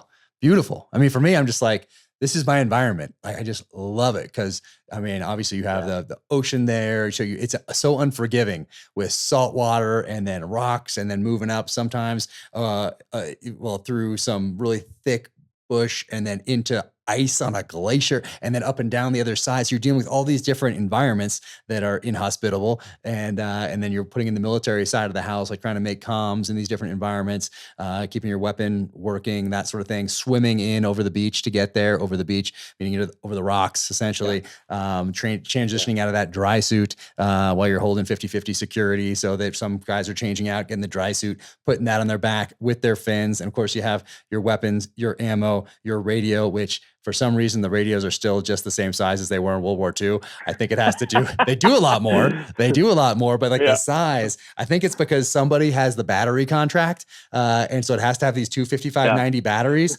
And so that just lends itself to these heavy radios. And like I said, they do a lot more, but they're heavy. And then all that stuff. And then off you go patrolling and then you set up your camp and do your whole thing. But I love that place. Gosh, it's just so beautiful. up there. Yeah, it's literal paradise. It is. I can't wait to go back. And I love going into town at the end and going to the bar, having a drink, going to Kodiak Brewing Company out there. I don't know if it's an actual bar yet. They used to have some weird hours because they tasting thing. It's still the same. Tasting still thing? The same. You can go in there and you get the little tasting things. And it's funny because every time I've been in there, it's all sealed. Yeah. So it's like, surprisingly, there's never a fight in here. Even though everyone's having a beer, there's literally never a fight in here. It's weird. Yeah.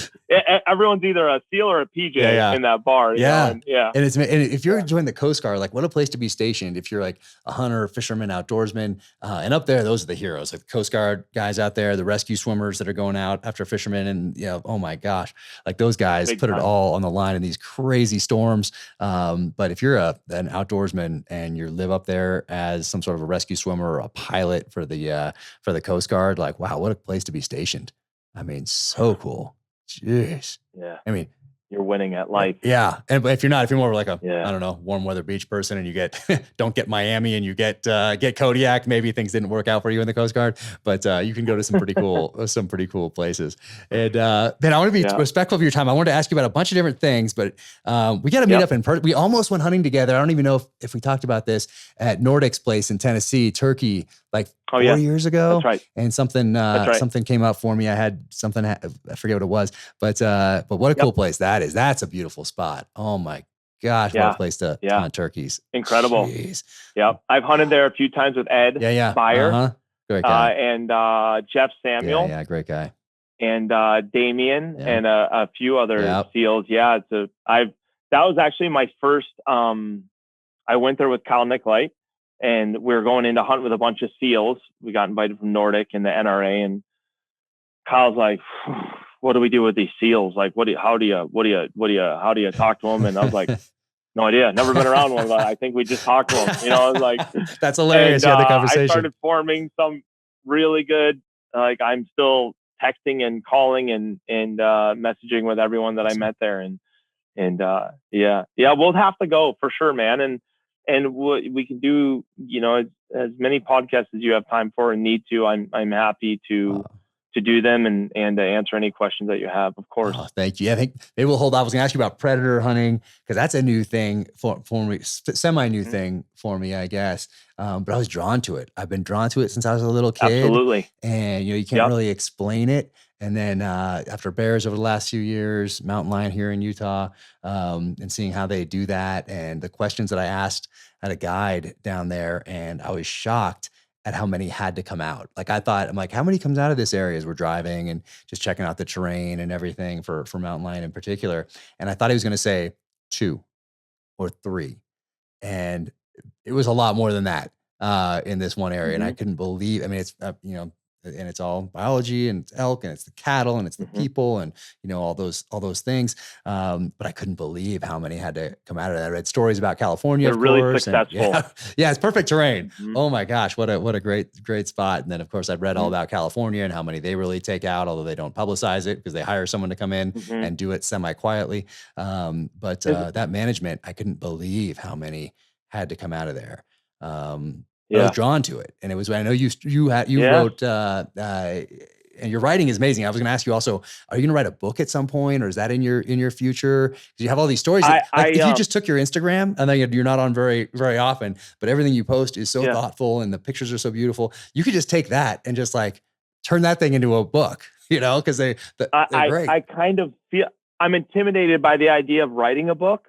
But Michael Easter, when we were on that trip, he's like, I'll help you if you want. And The Comfort Crisis was his first book. He's working on a second one now. And it's something that I was going to talk to you about as well. And I have no interest in writing a fictional book, but writing about the things that I've seen or have done. Like I just, again, it comes down to kind of that confidence thing of like, why, who would read this? And, why would they want to read this? My father said to me one time, this is years ago, but I said, I said, Dad, somebody from Discovery asked me, they said, hey, they'd like if I wrote a book. And he was like, who wants to read the stories of a punk kid? And I was like, that's what he said to me. And I was like, but it was just kind of funny. I was like, yeah, Probably right. No. But yes, I've thought about it. I've thought about it because, like I just enjoy the process and writing even for Instagram. And I call it for Instagram, but even writing for those little things, like I'm all in. Like I Oh write, yeah. like we edit them, like I edit them, but I'm literally writing this down and I can't even tell you how many things I've written. And, Kyle's like, this is really good, but it's just, yeah, he'll be like, I don't know where you went down another road over here. And he's like, I don't know, because oftentimes when I send him script to go with a photo, he's like, yeah, this is twice as long as it can be. So we have to shorten this up but I thought about it and I thought about all the imagery, that we have and, because I have such awesome photographers that come along and we get, it's just everything catches our eye. Yeah, when you have all the elements. So the elements are all there. They exist. Yeah. Like you're a fantastic writer. You have the imagery.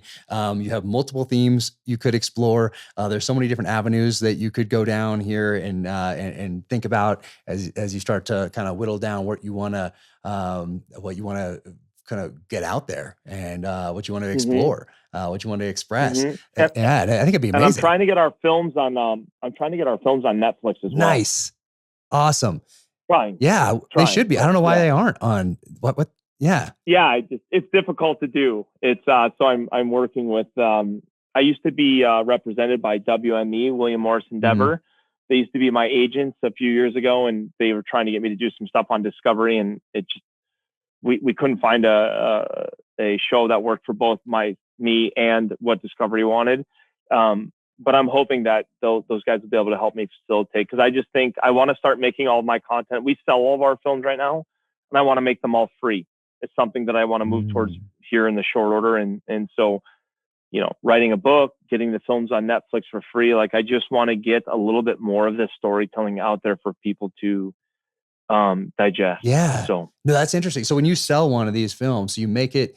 You sell like who buys it? Is like a distribution company buys it and then puts it onto uploads it to wherever platform people can buy it or to the DVDs or however that works. Is that who you're selling it to or kind of like we've been selling it and I feel really fortunate, but we've just been selling it mostly up until recently. We've been selling it mostly on from DonnieVincent.com. Yeah. Oh yeah, I know where. And then we yeah. So then they'd either and we've averaged every year since we started, we've averaged selling our films in over 80 countries. Oh, so that's what you mean by selling it. You're selling it yourself. I'm selling it myself. Got it. Okay. Because when you said that earlier, I was like, I think it's on his website. Like who is someone buying? What do they bring into the table if he's selling it to someone? I didn't realize. Okay. Got it. Okay. Now I understand. So, but I don't want to sell them anymore. I want them to be free because I want more people to see them. And like I said, I'd really love to get them on Netflix to where like kids at home. Yeah. Like I've caught a couple buddies of mine who aren't hunters have caught their kids watching my films on the stuff that's free on YouTube and stuff. And, it's just kind of cool. And my one buddy, his son, he's now super interested in wilderness survival. Nice. He's interested in, whenever I come home from filming with True Velocity, he always wants to ask me questions about the Navy SEALs and about the Green Berets and the Delta guys. And it's just cool. It's cool that I just want young men and women to be able to be exposed to the things that we have filmed. And I don't know if Netflix would ever go for it, but, Steve Bernella's show is on there. And I just, anyway, but writing books, articles, whatever, like I just feel like I need to produce more. But as I pointed out to you in the beginning of our conversation, I want to, if I hit my number, I want to disappear. But I say that, but also I'd say one of my favorite things in the world to do is to take new people hunting, right? If I could take people that didn't think the people that don't think that they can go to Alaska and backpack in and kill a moose and kill a caribou and cut it up themselves and backpack it back out to an airstrip, I would love to take those people every year and just to say like, yeah, nope, you're going to do this. We're going to pack in there. Don't worry about the pack of wolves. Don't worry about the grizzly bears. We'll deal with them when we come face to face. We're going to hunt. We're going to harvest, kill. And, it just would be cool to experience that with people for for the first time. Yeah, no, that is, and then you got to do that and have Michael Easter capture it the way he did in his book was the Comfort Crisis was really cool. And once again, now you have somebody who's going to be more self-reliant going forward. They're going to influence their circle, however big or small that is, whether it's just family members or a couple friends or social media circles or whatever it might be, through all of that. But I think a book would be so amazing, and there's so many things you could do with that. I think it's about kind of narrowing down the theme really, because you could explore so many different things, and it could be about the films, or it could be about your life, or it could be about one adventure in particular. There's so many different avenues and so many different things you could explore. But the good news is you've had the experiences. You're an amazing writer, and also with all these things, you don't have to worry about a word count. You don't have to worry about 2,200 characters on Instagram. Like, feel free to just write. And then later you can just, whittle it down a little bit, or, oh, that went off on a tangent there. We'll just, do this, edit this out, or maybe that fits better at the end. Like, yeah, you can copy and paste that thing around, but you can have a great time just going, not being, there's no limits. There's no left and right limits. You can just explore whatever you want to explore those feelings and emotions behind the hunt, or whatever you feel like exploring. But the best part is you've had the experiences, great writer, you have the video, you have the stills, and you can really do whatever you want. So I hope you do. I hope you think about it. I know you're crazy busy and you have content for like 5 or 6 different films already, but do you know in your mind, like, if the agency type work that you're doing for other companies, like when you have a break from that, do you know the project, do you know the next film right now, or is it? Yep. You do? I know the 2 next films that we'll work on. One is a desert sheep hunt that we did on Tiburon. Wow. With a friend of mine, Luis Romero. It just filmed really beautifully. His father was a lifelong hunter, and he let me use his dad's Belgium-made Browning that he bought in, I think, 1950. So he let me use his dad's gun, and his dad had just recently passed away.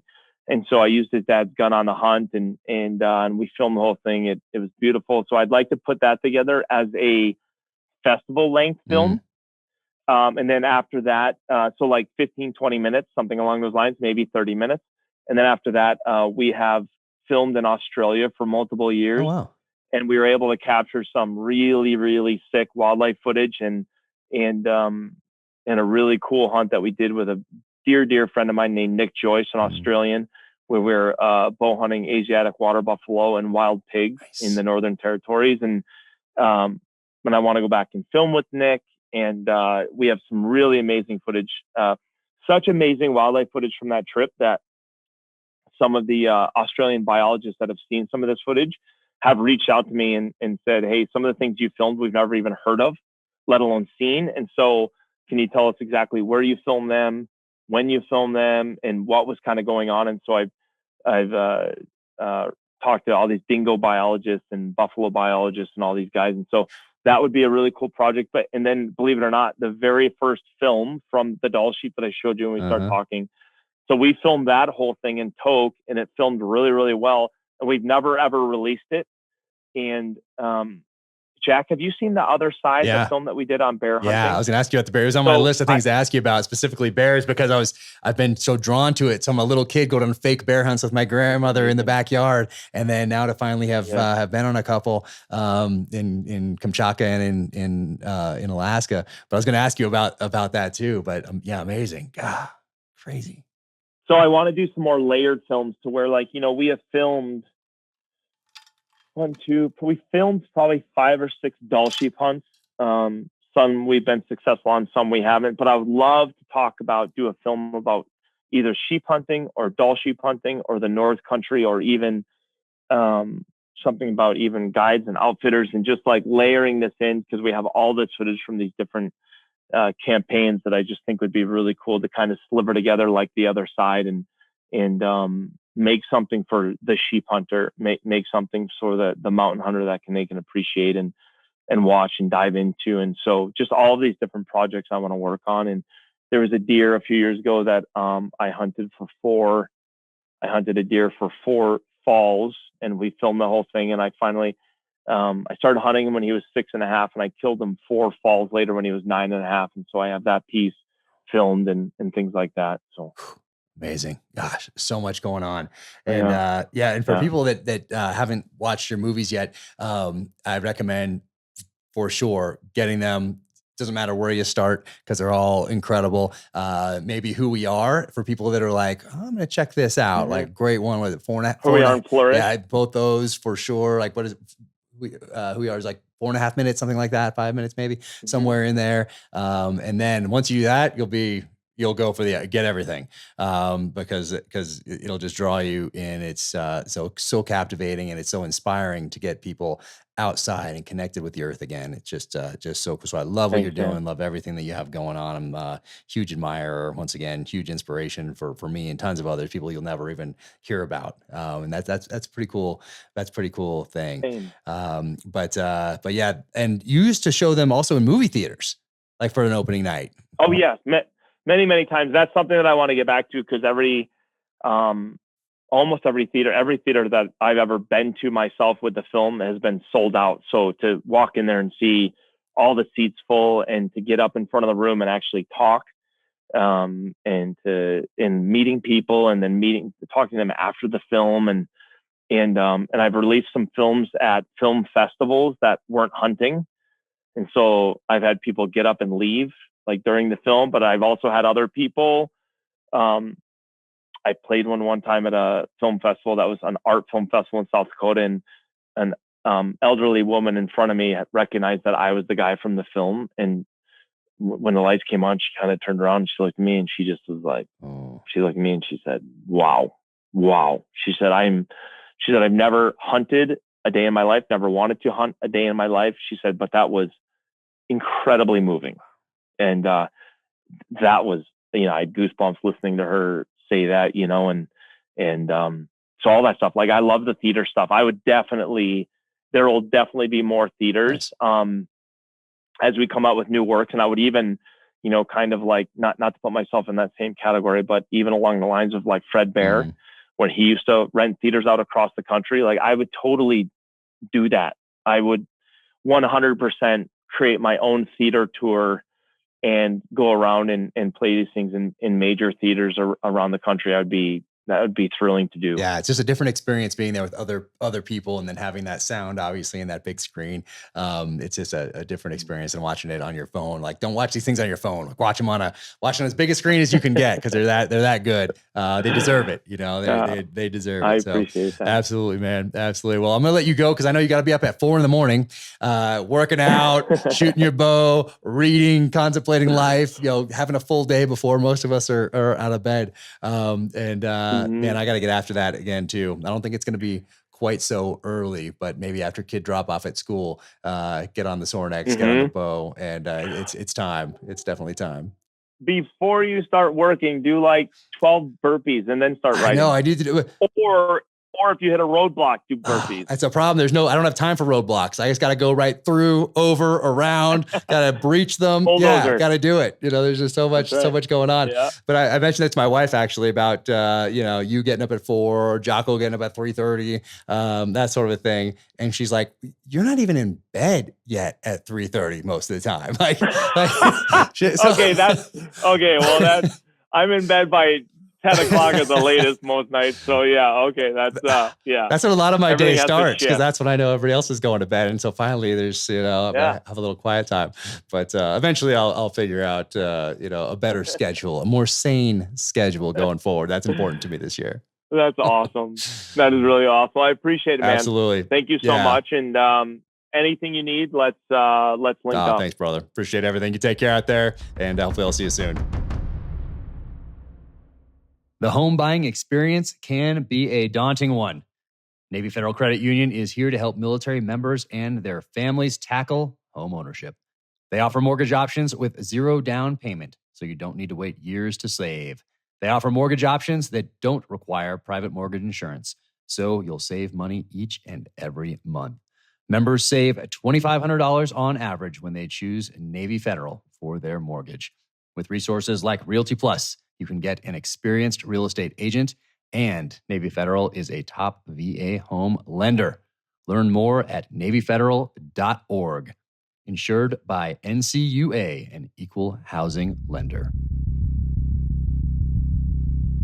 I want to thank my friends at Black Rifle Coffee for sponsoring the Danger Close podcast. I've been a huge fan for the longest time. Drink Black Rifle Coffee every day. And if you keep your eyes peeled, you will notice that perhaps Chris Pratt is wearing a Black Rifle Coffee t-shirt, not unsimilar to this one, in the Amazon series adaptation of The Terminal List. Now you can go to blackriflecoffee.com/dangerclose and use code DangerClose20 at checkout for 20% off your purchase and your first coffee club order. Black Rifle Coffee, America's coffee. Keep crushing. Thank you so much to SIG Sauer for jumping right on board out of the gate to make this podcast possible. Obviously, I am a huge SIG fan, having carried the P226 on every deployment downrange in the SEAL teams. But SIG was a supporter. They were friends well before I was a New York Times bestselling author, well before I even had an Instagram account or any social media presence whatsoever. So thank you guys all so much. Ron, Tom, Jason, everybody at SIG who gets up every day and continues to crush it and lead the way. SIG is always adapting. They're always at the forefront, whether it is firearms for citizens, whether it's firearms for our military, ammo, suppressors, optics, training, fire control units. They are doing it all, and they are always pushing that envelope and trying to do it better each and every day through innovation and adaptation. They crush. So thank you so much for that friendship and support. It will never be forgotten. Welcome to the gear highlight portion of the Danger Close podcast. Just had a great conversation with Donnie Vincent, and we talked about my fall trip to Alaska after moose. So I thought it would be appropriate to talk about the rifle that I took with me. And that's this 300 Win Mag from Rifles Inc. And it's a Swarovski Optik right there. It's a Z6i 3-18 ballistic turret and tally scope rings right here. And I really like a light rifle. But you don't need something like this to go out there and get it done. It's really about choosing that rifle, those scope rings, that optic, that ammo, and then training with that so that you know your capabilities and your limitations with your chosen system. And then it's about going out there, getting it done. Thank you for tuning in to the Danger Close podcast, an Ironclad original presented by Navy Federal Credit Union. To find out more about Donnie Vincent, go to DonnieVincent.com and definitely check out his films. Watch him on the biggest screen that you possibly can. Go to Donnie_Vincent on Instagram, and there's a Facebook out there as well. And I hope you do check out those films because they are visually fascinating, great storytelling. And as you can tell, I'm a fan. You can follow me at Jack Carr USA on the social channels. OfficialJackCarr.com is the website, JackCarrUSA.com for the merch. And if you like that conversation, be sure and leave a 5-star rating and review wherever you get your podcasts. Till the next time, thank you so much for joining me. Take care out there. Stay safe. Be strong. Keep fighting.